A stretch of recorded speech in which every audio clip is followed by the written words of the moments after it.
E sobre a direção de Deus, amados, o Senhor está falando sobre posicionamento. E o Senhor está pedindo, na verdade, posicionamento. Se posicionar para viver as promessas de Deus. Eu coloquei um convite dizendo assim, que se a gente se posicionar, Ele nos capacita. Não tem como Deus capacitar uma pessoa se ela não se posicionar primeiro. Não tem como ouvir a voz de Deus se primeiro não ir para o lugar de oração. Não tem como ser cheio da presença do Senhor se não estiver no lugar onde tem palavra de Deus, onde tem presença de Deus. Primeiro eu tenho que me posicionar. Primeiro eu tenho que fazer a minha parte. E eu não posso fazer a sua parte, você não pode fazer a minha parte. Nós podemos fazer tudo junto como igreja, mas cada um tem que fazer a sua parte. O que o Senhor está pedindo sobre posicionamento é que se posicionar para viver experiências com Deus. Quem tem o Espírito de Deus não tem o espírito de covardia. Diga, eu tenho o Espírito de Deus. E Ele não me deu um espírito de covardia. Pelo contrário, o que está dentro de nós, amados, é muito maior do que qualquer coisa nesse mundo. O Espírito de Deus é mais forte que o pecado. O Espírito de Deus é mais forte que a tentação. O Espírito de Deus é tudo que o crente precisava, o cristão precisava. Por isso que Jesus disse, eu vou enviar para vocês o Consolador, o Espírito Santo, o que dá força para a gente. Amém? O que é a igreja sem o Espírito Santo? Só que o Senhor está dizendo, posicionar para ter experiências novas experiências, se posicionar para fazermos a vontade de Deus. Eu não posso esperar ser primeiro capacitado para depois fazer a vontade de Deus, porque é Ele que capacita. Se eu for me capacitar primeiro, me preparar primeiro, eu posso estar correndo o risco de fazer a coisa do meu jeito, achando que eu estou me preparando do meu jeito. É como se uma pessoa aprendesse a dirigir um automóvel antes de ir para a autoescola. Chega lá na autoescola, ele vai ter que aprender tudo novo. Vai ter que se desfazer de algumas manhas, de algumas coisas. E não é assim. Primeiro é o freio, depois a embreagem. Você está entendendo, irmãos? Então tem coisas que nós corremos o risco de querer primeiro, vou me preparar primeiro para depois, e a gente percebe tudo. Quando é dito assim, sai do seu lugar, procure alguém para orar. Quando é isso, quando é aquilo, sabe? O que a gente vai fazer? É uma direção do Espírito Santo. Existe uma hierarquia aqui da parte de Deus, que seja aqui na terra como no céu, que vem de cima, que vem para o altar, que vem de cima, que a pessoa que está ministrando, amados, ela tem uma autoridade da direção de Deus, que vai chegar assim, se ela disser, levanta as mãos, por favor, levanta as mãos, porque algo vai acontecer. Sai do seu lugar, procure alguém para orar. E tem muita gente que já entendeu isso, glória a Deus por isso. É uma direção dada por Deus. E como que eu vou viver a experiência? Quando eu me posicionar. Se eu me posicionar como quem realmente ama a Deus, acima das riquezas, acima dos sonhos, dos desejos, enfim, Deus vai cumprir coisas grandes, vai realizar coisas grandes em nós e através de nós. Mas eu tenho que me posicionar. Abraão, para viver o que ele viveu, ele teve que sair de um lugar, da sua terra, da sua parentela. Por quê? Porque aquele lugar não agradava a Deus. A sua parentela tinha outras intenções, era idólatra, adorava outros deuses, e Deus disse a Abraão, eu tenho um plano na tua vida, só que você vai ter que se posicionar. Você vai ter que sair daí. E ele teve que sair. Só que ele levou consigo o seu sobrinho Ló. E entenda uma coisa, as promessas de Deus começaram a se cumprir na vida de Abraão quando ele se separou do seu sobrinho Ló. Porque o Senhor disse, sai do meio da tua parentela. E não leva, o Senhor não precisou dizer, não leva parente junto. Tem coisas que nós precisamos entender em Deus. E ele foi viver as promessas de Deus só quando ele estava sem os seus parentes, porque essa é a vontade de Deus. E tem casos que o Senhor diz, vai e procure seus parentes. Então não é do jeito que eu quero, é do jeito de Deus. Você está entendendo, irmãos? Então eu tenho que me posicionar. O mar vermelho só se abriu porque Moisés se posicionou.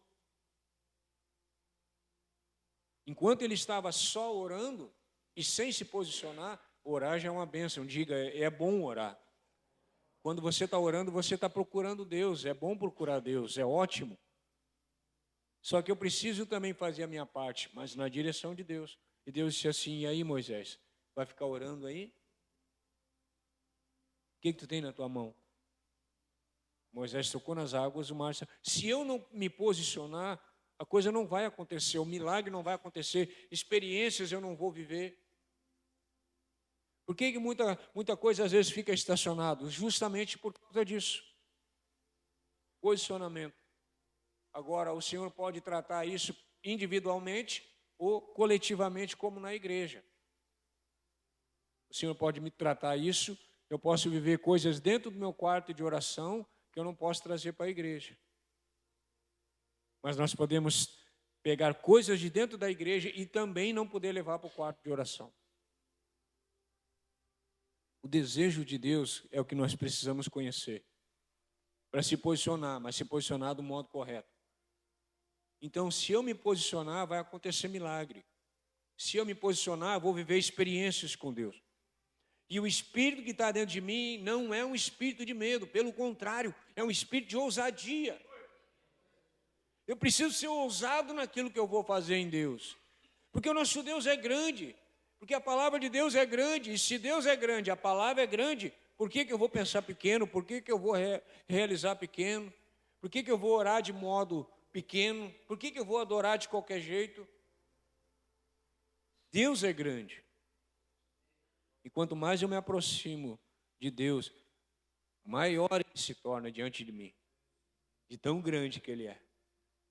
Aleluia. E tão pequeno que nós somos. Aleluia. Então como é que vai ser, pastor? Os cultos nas quintas-feiras serão assim, ó. Nós vamos fazer de tudo para gerar esse posicionamento, que essa é a vontade de Deus. Então os cultos serão assim, ó, os ministérios vão se posicionando para dizer o que sente, o que vê, no que acredita, no que ouve, o que está ouvindo, quais as experiências que já tem, quais as experiências que estão buscando, que querem ter, os ministérios. Nós vamos começar pela hierarquia, assim como no céu, na terra. Nós vamos começar pelo ministério de louvor, depois nós vamos ir para o diaconato, depois nós vamos ir para os departamentos, grupos missionários, homens, mulheres, começar pelos casais do departamento, começar pelos casais, depois homens, mulheres, crianças e por aí vai. Mas todos que fazem parte deste ministério vão se posicionar dizendo o que estão vendo, o que estão sentindo. O ministério de louvor, então, envolve o ministério de dança, tudo que envolve adoração, louvor e dança. Eles vão falar para nós o que eles estão contemplando quando eles estão tocando e cantando. Isso é muito forte. Eles estão cantando e eles estão contemplando aquilo que eles estão cantando. Subindo a montanha, estou subindo a montanha, estou subindo a montanha. Vocês estão entendendo, irmão? E a gente vai se posicionando dessa forma e toda a igreja, todos aqui, não perca os cultos de quinta-feira, posicionamento. Todos que estão aliançados, todos que estão alinhados com a vontade de Deus vão viver experiências sobrenaturais. Vão viver experiências, amados, que vai servir para a vida toda e outra, para ajudar outras pessoas, para os nossos descendentes, filhos, netos, enfim. Vai haver posicionamento da parte de muitas pessoas. Deus me mostrou pessoas se levantando assim das cadeiras para fazer o trabalho, para fazer, realizar, para revelar. Deus me mostrou pessoas se levantando. Tamanha unção que vai quando a gente está alinhado com a vontade de Deus. Então os ministérios vão se posicionar para dizer o que sente, o que vê, no que acredita, no que ouve, quais as experiências que já tem, quais as experiências que querem ter. Nós vamos começar, como eu falei ali, com a adoração, né, que é o louvor e dança. Depois o diaconato e departamentos, o CDL também. Todos do grupo participarão. Todos terão que se posicionar. Todos, por quê? Porque nós somos um grupo, nós somos um ministério, nós somos uma igreja, nós não temos medo, maior é o que está em nós. Alguns vão se manifestar de alguma forma, outros vão se posicionar de outra forma, dinâmica, teatro, alguém pode trazer um louvor, não importa, cada um na direção do Espírito Santo. Você está entendendo, irmãos? Vamos fazer a vontade de Deus? Nós aprendemos tanto nessas últimas instruções que eu acho que nós devemos de realmente praticar. Primeiro em Jerusalém, depois Samaria, depois Judeia, com o fim da terra. Jerusalém é a nossa casa. Começa aqui. Aleluia. Não se assuste, diga, não tenha medo, irmão. Olhe bem para essa pessoa que está ao teu lado e diga assim, não tenha medo. Você vai viver experiências que você nunca viveu. Mas olhe, fala sério, fala como profeta para ela, amados. Diga, não tenha medo. Você vai viver experiências que você nunca viveu. Quantos querem? Aleluia. Amém? E vão se posicionar assim, dessa forma, porque é isso que Deus está pedindo, e não importa quantas quintas-feiras cada grupo vai levar. Pastor, eu precisava de mais uma quinta-feira. Vamos. Uma quinta-feira só é pouco para nós. Vamos. Se tiver que mudar a dinâmica do culto, pastor, seja feita a vontade de Deus. Não do nosso jeito, do jeito de Deus. E se nós encaixarmos primeiro alguma ministração, alguma coisa, e depois o louvor, segundo a vontade de Deus, seja feita a vontade de Deus. E se nós começarmos o culto com a dinâmica, pastor, a vontade de Deus. Entendeu, irmãos? Que Ele cresça e nós diminuímos. Mas nós precisamos nos posicionar como igreja. Nós estamos gordinhos espiritualmente. Nós temos recebido muito de Deus. E nós precisamos repartir o que nós temos. A criação aguarda a manifestação, o posicionamento dos filhos de Deus. Amém? Aleluia. Como que nós vamos começar, pastor? Nós vamos começar primeiro assim, ó. Próxima imagem, faz favor. Um relógio de oração. A vida do cristão não se baseia, aliás, o cristão não pode se basear em fazer coisas para Deus de qualquer maneira. Não vai fluir, não vai sair unção, não vai acontecer nada, não vou viver experiência alguma, não vai servir para nada. Vai ser apenas religiosidade, satisfação do ego. Vai dizer, olha, pessoal, agora eu estou fazendo isso, agora eu estou falando no microfone. Satisfação do ego. Se eu não tiver primeiro a vida de oração. Por quê? Porque nesse posicionamento vai refletir a vida que eu tenho com Deus todos os dias. A vida que eu tenho com Deus todos os dias é o que vai refletir nesse tipo de posicionamento. Lembra dos discípulos? Se botaram alguns discípulos para expulsar demônio, não deu certo. Por quê? Faltou consagração, faltou vida de oração, faltou jejum, faltou se preparar. E aí deu no que deu. Diga, eu não tenho medo, porque Deus está comigo. Aleluia. Então, o que é isso? Eu quero explicar esse relógio. Fazia muito tempo que eu queria explicar isso para vocês, sobre esse relógio. Eu chamo esse relógio de o relógio divino. Eu dou um nome para esse relógio do relógio divino. Por que ele é o relógio divino? Porque, biblicamente, estão todos orados. Você sabia que existe na Bíblia horários de oração? É que a Bíblia está fora da ordem cronológica, então a gente não consegue, precisa montar o quebra-cabeça. Tem coisas que foram escritas lá no livro de Salmos, que veio lá da criação do mundo.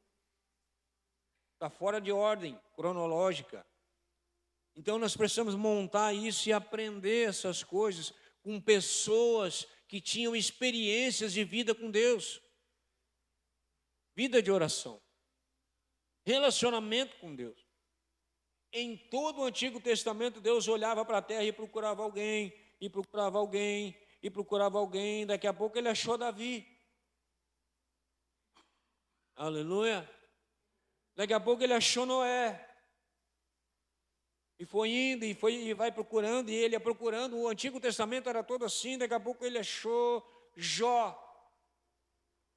Ele ia procurando pessoas que queriam algo a mais, que queriam se relacionar, pessoas insatisfeitas. Até Gideão ele achou.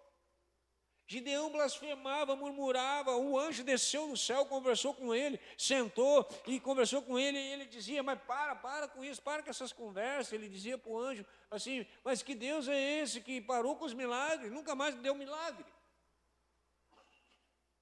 E o anjo conversava com Gideão: olha, Gideão, que nada, a gente planta, vem o pessoal de lá e rouba tudo a nossa colheita. Ele sabe até a época da colheita, vem e rouba tudo. E Deus não faz nada pela gente, que Deus é esse? E começaram a conversar. Pois o anjo convenceu Gideão a lutar, a se posicionar. O exército de Davi, na linguagem atual, era um chinelo. Não eram ninguém, era tudo homens derrotados. Tudo derrotado, tudo homens assim com currículo histórico de derrota. Davi começou a preparar aquele povo a se posicionar. Chegou um tempo que o exército inimigo agora olha o exército de Davi e tem medo deles, dizendo assim: nossa, eles têm cara como de leão.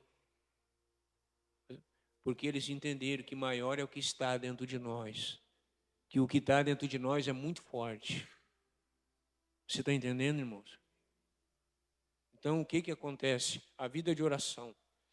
Por exemplo, assim, oração das 3 horas da manhã, da quarta vigília, 3 horas. A última vigília da noite é uma hora de intercessão intensa, pedindo pela renovação e força espiritual antes do amanhecer. 3 horas da manhã, a oração que os homens de Deus faziam era pedindo renovação e força espiritual antes do amanhecer. Quem sabe o que vai enfrentar durante o dia? Como é que eu saio de casa de qualquer jeito? Eu dependo da sorte? Não, dependo de Deus. Mas se eu dependo de Deus, eu tenho que ter comunhão com Deus. O marido sai de casa sem dar um beijo na esposa. A esposa sai de casa sem dar um beijo no marido. Que relacionamento é esse? Com Deus muito mais. 3 horas da manhã, a oração é pedindo renovação. E eu não coloquei os versículos bíblicos ali. 6 horas, agora às 6. Antes era às 3, agora às 6. Hora do incenso, a oração matinal para ouvir a voz de Deus e interceder pelo povo. Espera aí, às 3 horas, primeiro é aquela oração de renovação de força espiritual. Agora, às 6 horas, é uma oração que intercede pelo povo. Porque você não pode interceder de qualquer jeito. Você não pode interceder estando fraco espiritualmente. Você tem que estar forte para interceder por alguém. Você está entendendo? E às 9 horas, esse é o momento de buscar o Espírito Santo. Recordando a descida do Espírito Santo no dia do Pentecostes, lá onde os apóstolos foram selados no Espírito Santo. Olha isso. Às 12 horas, é o momento de interceder de novo, pela nação, rogando para que a luz do Evangelho afaste as trevas e a cegueira espiritual. Está acontecendo uma coisa, pastor, eu tenho que viver esse vídeo de oração. Você se identifica com o horário de oração. Eu sou um intercessor. 3 horas, 9 horas. O Espírito Santo vai te levar a orar. Porque ele vai te identificar com um tipo de ministério, com um tipo de chamado que você tem. Ele vai dizer para você, o seu horário é esse. 15 horas. Eu li meio-dia? Li. 15 horas. Agradecer pelo sacrifício de Cristo, refletindo sobre o véu rasgado que nos dá o acesso. Aleluia! Aquela hora que quando Jesus entregou o seu Espírito, e o véu do templo se rasgou e a gente pode entrar hoje, bem tranquilo. Aleluia! Antes a gente só ficava no átrio, né? E não podia nem chegar em lugar nenhum. Agora a gente pode ir lá no Santo dos Santos. Aleluia! Fazer aquilo que o sacerdote fazia. 18 horas. 18 horas é a oração ao entardecer. Seguindo a tradição, né? Do incenso noturno e a vigília espiritual pela proteção e orientação divina. 24 horas é a batalha espiritual. Isso aqui... Eu já ouvi várias pessoas dizer, eu não consigo dormir antes da meia-noite. Você já ouviu alguém falar sobre isso? Preste atenção nos detalhes. Eu durmo, mas o Senhor me acorda. Eu fico me batendo, não adianta. Deus está te chamando para orar. Deus está te chamando para orar. Para interceder por alguém. E se você já é forte o suficiente, ou se acha forte, Deus está te chamando para a batalha. Para guerrear. A batalha espiritual, às 24 horas, é a batalha espiritual orando pela força e resistência em Cristo. Especialmente pelos cristãos perseguidos e os apóstolos. É oração de orar pelos missionários, oração de orar pelos pastores, oração de orar pelos profetas, por aqueles que estão à frente da batalha, o Evangelho. Essa é a oração da meia-noite. Mas a gente faz isso? A gente ora para a gente dormir. Senhor, me abençoa. Senhor, eu venha ter bons sonhos. Se eu sonhar, Senhor, eu quero sonhar contigo, Senhor. Senhor, eu quero dormir a noite inteira. Não me acorda. Senhor, é essa oração que a gente faz. Está certinho? Por que muitas coisas deixaram de acontecer? Porque a gente não faz certo. A gente não faz a coisa como deveria fazer. Tem tudo na Bíblia. Eu falo para vocês, há muito tempo eu queria mostrar sobre isso aqui. Mas graças a Deus, Deus permitiu que fosse nesse tempo. Depois das instruções que Jesus deu. Aleluia. Aleluia. E tem mais uma imagem aí, por favor. Para quem é esse relógio divino? Para quem está cansado da mesma ladainha sem resposta. Vai engrossar um pouquinho, tá? Para quem é o relógio divino? Para quem está cansado da mesma ladainha sem resposta. Para quem deseja uma mudança real e duradoura nas orações. Amados, nós temos que subir de nível. Só dá uma cutucadinha assim no irmão, não precisa falar nada para ele. Só cutuca assim. Subir de nível, irmão. Tem gente se baseando a vida espiritual em música. Pastor, mas eu boto louvor lá em casa o dia todo. Não é isso, irmão.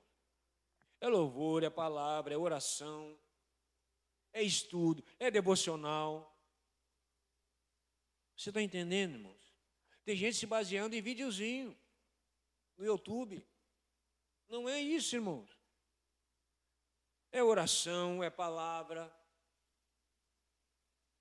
Para que aconteça mudança na nossa vida, para que a gente venha se levantar como um Gideão e libertar os nossos familiares, os nossos parentes, os nossos vizinhos, os nossos amigos. Senão não vai funcionar. Não tenha medo, tenha fé. O Espírito Santo está aqui dentro e não é um espírito de covardia. Esse relógio divino é para quem tem curiosidade como se orava nos tempos bíblicos.